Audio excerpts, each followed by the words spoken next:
Selamat malam pemirsa, tim gabungan TNI Angkatan Laut menangkap kurir sabu yang dibawa dari Malaysia menuju Asahan, Sumatera Utara. Saat akan ditangkap terjadi aksi kejar-kejaran di hutan bakau. Bersama saya Oleh Wardani, inilah News Malam selengkapnya.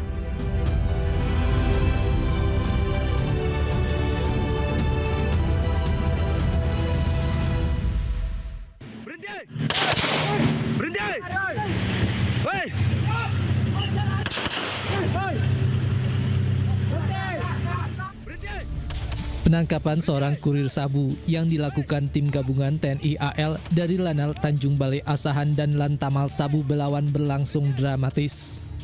Anggota TNI terpaksa memberikan tembakan peringatan ke udara terhadap pelaku yang berusaha kabur di perairan Asahan, Sumatera Utara pada Kamis kemarin. Meski mendapat tembakan peringatan, pelaku terus melaju hingga akhirnya menceburkan diri dan lari ke hutan bakau.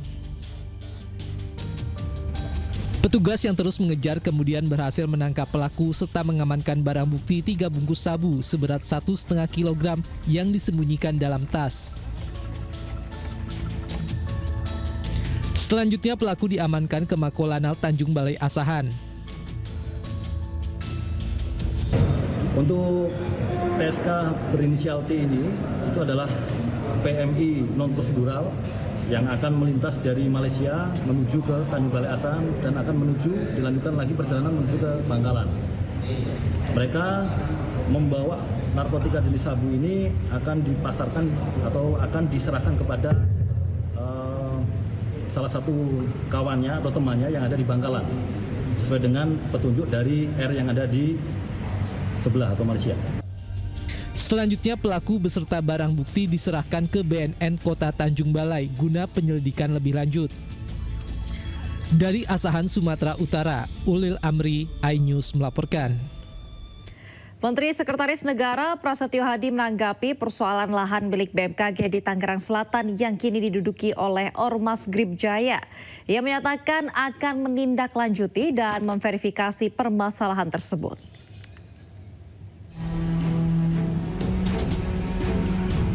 BMKG telah melaporkan dugaan kasus penyerobotan lahan seluas 127.780 meter persegi di Pondok Betung, Kota Tangerang, Banten.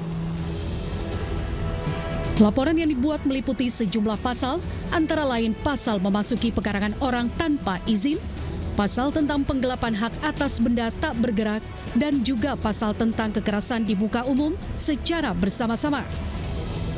Tak hanya itu, para pelaku juga diketahui memasang sejumlah spanduk, merusak pagar, hingga menduduki lahan. Bahwa pelapor telah memasang plang yang bertuliskan tanah ini adalah ahli waris dari saudara R bin S, dan di lokasi yang tidak jauh dari lokasi sebelumnya, terlapor merusak pagar secara bersama-sama dan menguasai TKP, menguasai tanah, hingga saat ini melakukan pemasangan plang bahwa tanah itu milik ahli waris. Itu versi terlapor. Menanggapi kasus ini, Menteri Sekretaris Negara Prasetyo Hadi mengaku belum mengetahui detail persoalan tersebut. Namun ia menegaskan jika aparat kepolisian saat ini tengah gencar menindak berbagai aksi premanisme, termasuk yang melibatkan ormas. Klip ini menduduki lahan BMKG, terus minta 5M. Aku belum dengar. Nanti aku cek ya. Tapi yang pasti adalah kurang lebih 1 minggu terakhir ini kan betul-betul teman-teman kepolisian, Pak Kapolri dengan seluruh jajarannya secara masif melakukan penegakan. Dari Jakarta, Tim Liputan iNews melaporkan. Palsu di Kuningan, Jawa Barat. Dari penggeledahan, polisi temukan uang palsu senilai belasan miliar rupiah.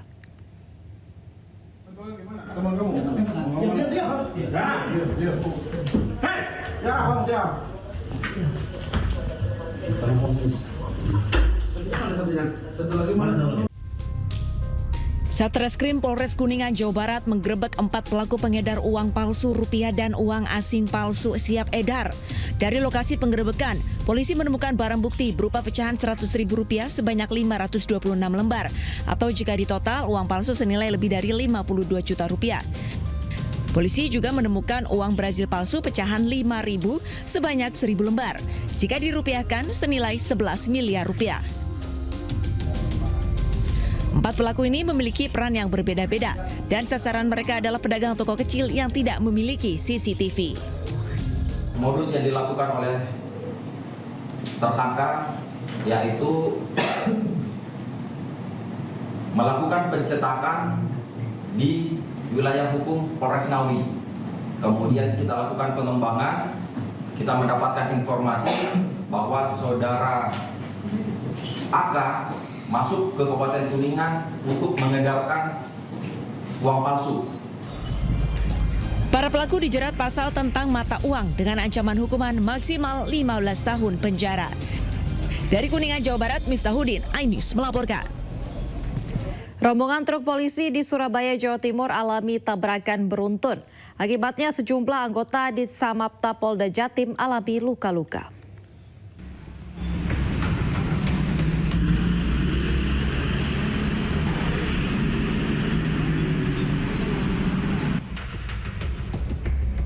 Empat truk polisi ringsek usai terlibat tabrakan beruntun di Jalan Gunung Sari, Surabaya, Jawa Timur. Truk mengangkut anggota Ditsamapta Polda Jawa Timur. Berdasarkan keterangan sementara dari pihak kepolisian, truk paling depan berhenti mendadak karena mati mesin saat memindahkan persneling. Hal itu mengakibatkan 3 truk di belakangnya tak bisa menghindari tabrakan. Pada saat rombongan kendaraan anggota Dalmas Polda Jatim berangkat dari Polda Jatim ke Stadion GBT untuk melaksanakan PAM sepak bola. Sesampainya di TKP, jalan agak macet. Kendaraan paling depan mengurangi kecepatan dengan memindahkan gigi persneling dan mesin tiba-tiba mati. Akibat kendaraan paling depan mati mendadak, mengakibatkan 3 kendaraan di belakangnya menabrak kendaraan di depannya. Akibat kecelakaan ini, 3 anggota Ditsamapta Polda Jatim mengalami luka-luka dan kendaraan rusak ringan. Hingga kini, polisi masih terus menyelidiki penyebab pasti kecelakaan. Dari Surabaya, Jawa Timur, Rahmat Ilyasan, iNews melaporkan. Diduga tak kuat menopang beban kendaraan, sebuah jembatan apung di kawasan Bale Endah, Kabupaten Bandung, Jawa Barat, Jumat malam ambruk. Tak ada korban jiwa dalam peristiwa ini, namun puluhan pengendara dibuat panik karena sebagian tercebur ke Sungai Citarum.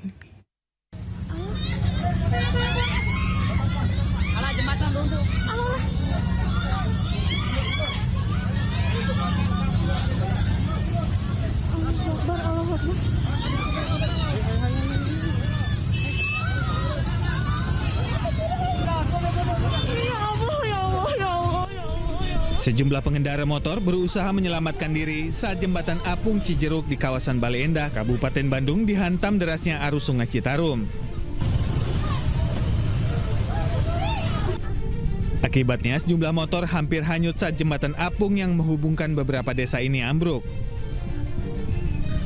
Peristiwa ini berbarengan dengan banjir yang melanda sejumlah jalan di kawasan Bale Endah, Kabupaten Bandung. Alhamdulillah korban selamat, cuman ketekan air meningkat. Seluruh korban yang sempat terjatuh ke aliran Sungai Citarum berhasil dievakuasi dalam kondisi selamat.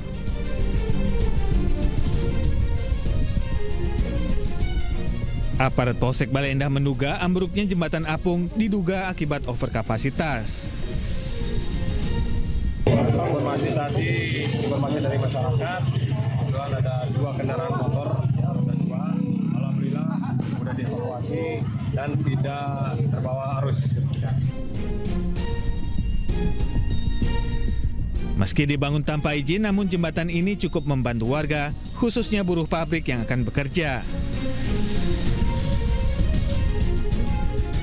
Dari Kabupaten Bandung, Jawa Barat, Yuan Pangestu, iNews melaporkan. Roy Suryo menilai kasus ijazah Jokowi belum final. iNews Malam akan segera kembali.